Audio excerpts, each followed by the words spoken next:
how to unhide explicit content on Deezer mobile. Hello guys, in today's video I'm gonna show you how to unhide explicit content on Deezer mobile. First thing, open Deezer and here you will find this settings icon here in the top corner. Click on it and now just scroll down until you find here this one, explicit content. Click on it and disable hide explicit content.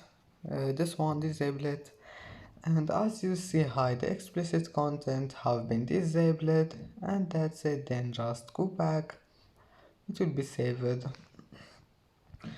and that's it. That's how to unhide explicit content on Deezer. And that's it for today's video. Don't forget like and don't forget subscribe, and thank you for watching this video until the end and see you in the next video.